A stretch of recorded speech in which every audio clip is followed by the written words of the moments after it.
po, sinita ng mga miyembro ng House Quad Committee ang Philippine Drug Enforcement Agency dahil sa paglabag at paglalabas daw po ng drug matrix kung saan idinadawit po si Senador Bongo. Ito maganda itong tagpong ito ha. Kahit wala naman daw pong direktang kaugnayan sa Senador Go sa drug trade o sa mga pogo. Ayan. Sa pagdinig po ng panel, ipinresinta ni PIDEA Assistant Secretary Renato Gumban ang isang matrix na nag-uugnay sa mga kaalyado ni dating Pangulong Rodrigo Duterte at mga taong inaakusahan ng pagkakasangkot sa illegal drug trade.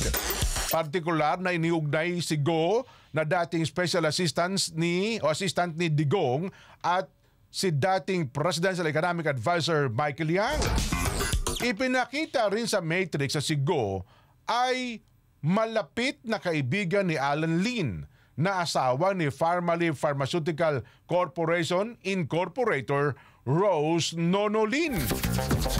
Noong nilinaw po ni Congresswoman Franz Castro ang pagkakasangkot ni Go at Yang, sinabi ni Gumban na pinatutunayan lamang ng PIDEA ang kaugnayan ni Lin sa kalakalan ng droga.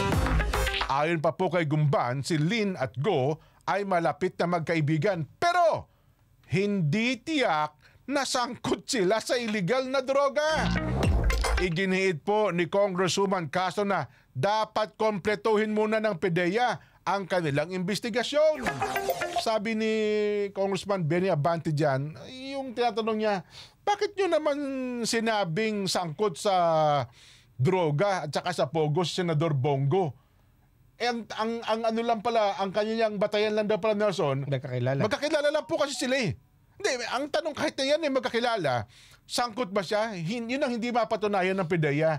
Na kung sangkot nga ba si Senador Go doon sa operation ng pogo at saka ng droga.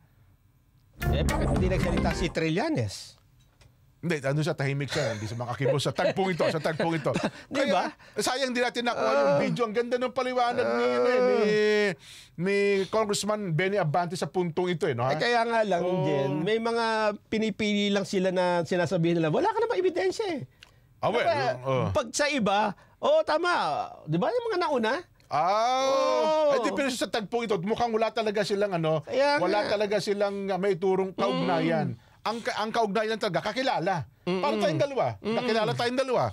Eh ako, gumawa ako ng hindi maganda. Ano yung kinalaman mo kung gumawa ako ng hindi maganda, di ba? Malaki. Ang ibig lang sabihin, dahil sa magkakilala ba tayo, sangkot ka na kagad? Ano man? Oo, siyempre. Magkakilala tayo. Ang hirap yata nun, ano? Ang hirap atang doon nga sinita, yung taga-PIDEA. Ba't kasi labas ng Matrix? Ngayon dyan, di ba si Trillanes maglalabas din ng Matrix? Oo daw. Ganyan din ba kaya ang...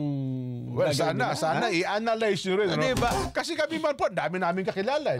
Yung mga mambabatas lang, marami tayong mga kakilalang personal dyan. Ano, ha?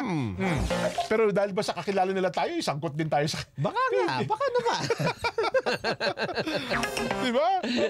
Ako, kilala natin si Pangulong Bongbong Marcos. Oo. Kilala natin si BP Inday Sara. Dahil pa siya nag-aaway-aaway sila, damay na rin tayo. Oo nga, ano. Diba? Hindi kasi, yun dapat ipaliwanag din ng ng PIDEA. So for the first time ay parang naging patas ang Quadcom, ha? Mukhang ganoon. Doon sa tagpong ito, Kaya nga sabi natin sana laging ganito dapat, di ba? Kasi tayo naman pagka sinabi na, tama, dapat ganyan nga, di ba? Wala tayong laban sa Quadcom eh. Ayun na nga. Ang problema kapag kung ano-ano nang ginagawa, di ba? Kasi yung PIDEA, dahil sa sinabi ngayon, kakilala ko po itong si Nono Lim, sino kakilala to? Kilala po sana tiningnan nyo rin ng lahat ng kanyang phone book. Ang daming kilala niya. Ang daming kilala niya, no? Sa phone book kayo, mga 5,000 siguro, masastore mo. Siguro akala nung pwede, ito, Senator Bongo to. Yan, sangkutan natin, kakilala pala. Lang Quadcom naman tanggap na tanggap di ba? Akala nila siguro, araw-araw, gano'n, di ba? Pero doon, sa puntong yun, ginisa nila yung o kayong sabi, wala naman palang kinalaman yung tao rito. Kaya nadadamay. Tuwan-tuwa si Leo Palo. Hindi ko lang alam.